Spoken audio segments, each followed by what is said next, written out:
Yes. Hello everyone. So now means in earlier in the part 1 I have explained you up to here. Yes, part 1 I have explained you up to here, that is extensive commercial grain farming. So now it is the part 2 of the same chapter. Okay. So let us see more about learn about more about extensive commercial grain farming. Okay. So let us just I'm telling you about a little bit summary of this extensive commercial grain farming. That is, key farms are very large. Because of the large farms, every work is just done with the help of the machines. I should say that from ploughing to the harvesting, every work is done with the help of machines. Or in the place where the grasses used to grow, like prairies and steppes lands. Yeah, in the place of grasses, now they are just growing the wheat on a very large scale. That's why these places are said to be the granaries of the world. Okay, yeah. So, as the farms are very large, yes, human labor is not required here. Every work is just mechanized here. Every work is mechanized and scientifically managed. Okay, so little I am turning the page.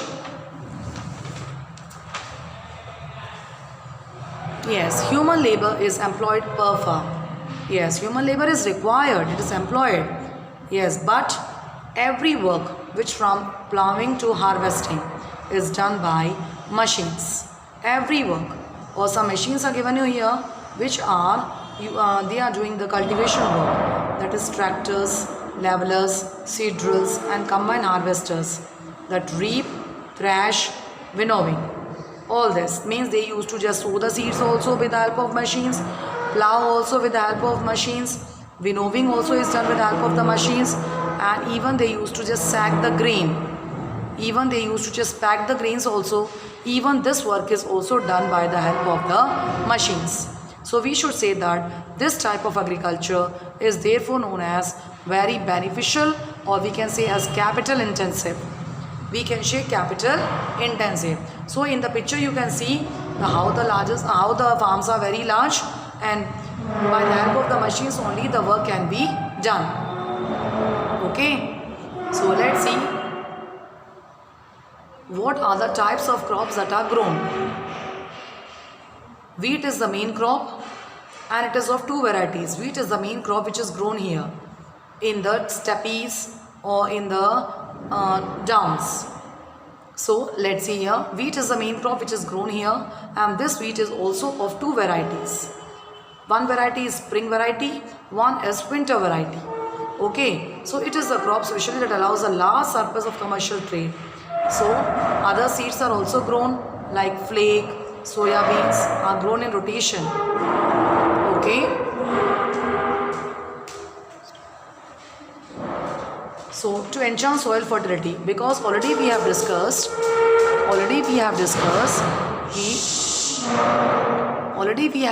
that crop rotation, unless we are not doing the crop rotation, yes, the soil fertility will not be increased.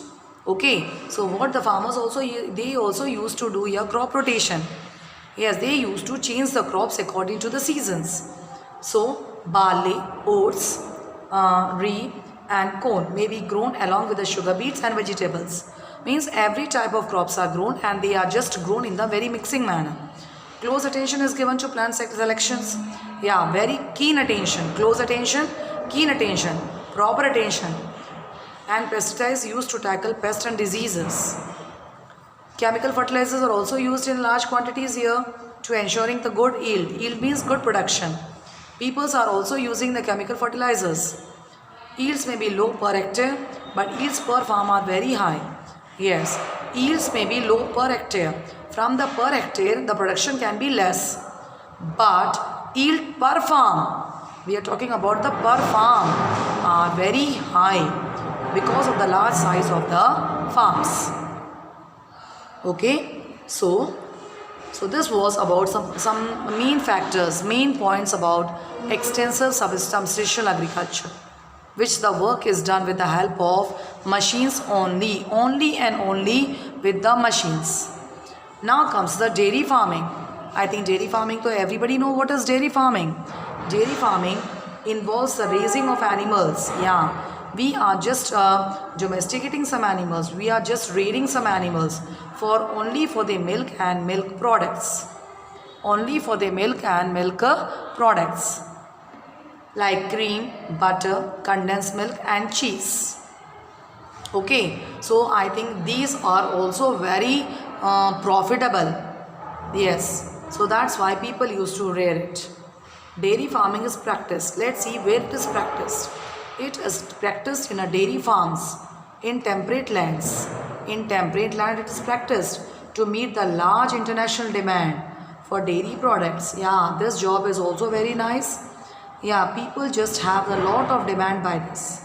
Okay, next. Near large farms, large cities and towns to meet their requirements as seen in the tropics and subtropicals. So peoples are having a lot of demand of these items. So this dairy farming is also one of the type of the successive production. Okay, so let's see which type of breeds they used to just select. Milch cattle of the best breeds are kept in green meadows and fed on store food. So cows, buffaloes, yeah, means the buffaloes, the cows which belong to a good category, yeah, which they used to give a lot of milk, those are known as milch cattle. Milch cattle, and they are feeded very properly. Yes, they are just kept in a green meadows, means a green areas, and they feed on store fodder, proper grass, proper eatable, everything they used to feed them very properly in order to get more and more produce from them. These supply fresh milk all through the year. So like this they can obtain a good produce from the animals. This milk is scientifically processed into a range of dairy products that are sold commercially, and whichever milk that is obtaining from the animals, they are just transferred, scientifically processed into the dairy products, like we can say cheese, butter, yeah, paneer, all this. So that these are also having a very great demand in other countries. Modern scientific methods of breeding are also done. Animal and fodder sheds are constructed on the farms. Equipment like milking, machines, feeding and troughs are used. So every kind of facility we used to give for these kind of animals, so that yeah, the animals can give us a good produce. Okay, now let us see what is dairy farming is practiced around urban and industrial areas. It is not only practiced in village areas, it is mostly practiced in the industrial centers all over the world. Yeah, it is just practiced in outside the towns also. The White Revolution, a major development, come upon the production of milk and products, due to which our country has been one of the largest milk producers and exports in the world. Okay, so as you all know ki just we are having a great demand of milk and milk products all around the world. It is not only we are having the demand only in the villages. If we talk about this, we also have a demand in the industrial areas also. So it's a White Revolution, the production of milk, and from that the milk products. Okay, milk products are kept in the world. Okay, so this was about the dairy farming. Now comes the mixed farming. What is called mixed farming? Mixed farming. Crops are grown and animals are also reared. Means both the work can be done on the same field. Both the works can be done at the same time. In many parts of the temperate grasslands where the rainfall is very low, what the people used to do? They used to do both the activities side by side. Yeah, both the activities can be done on the same time. Even they used to cultivate the crops also, and they used to domesticate the animals. Or you know one thing, whatever they used to domesticate the animals, whatever they used to tame the animals, they are just feed on their own land. Yeah, whatever production it is growing, on that they used to feed it. Okay, which type of farming they used to grow? Animals also feed upon them. That is known as mixed farming. Okay, so let us turn the page to page number 56.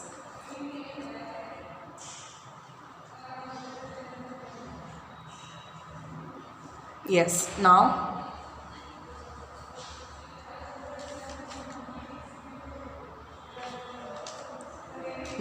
large numbers of one type of livestock are raised on a huge farms. So where these animals are kept, you know? Where these animals are kept? Animals are kept on a large farms. Yeah, for the milk, meat and wool. 4/5 of the total livestock are raised for meat only. Yes, 4/5 of the total livestock the animals rearing are only raised for milk.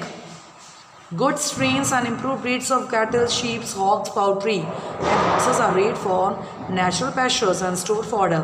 So, good breeds, good qualities of animals, good milch cattle, milch goats, all this which produce a good produce. Yeah, which they used to have what? Where the milk production is very good. Yeah, so what they used to do, these breeds are rare on natural pastures on the natural vegetation, greenish, and store fodder, so that means the more we used to care for them, the production also will be more. Other international markets, other than horses, their produce is sold in national and international markets. These produce, they are not only sold in national, they are also sold in the international markets. And you know who used to take care? Who used to take care? The bunk houses. Yeah, bunk houses for cowboys. What are bunk houses? The large open room with the narrow beds. So some people, special peoples, and these peoples are known as cowboys. Cowboys, those who used to take a proper help. Yes, proper help. They used to give a proper care for these animals, which they used to yield good production. Careful breeding, yes, careful breeding. Time to time water, time to time grains, time to time everything they used to feed properly. Tending and feeding of livestock.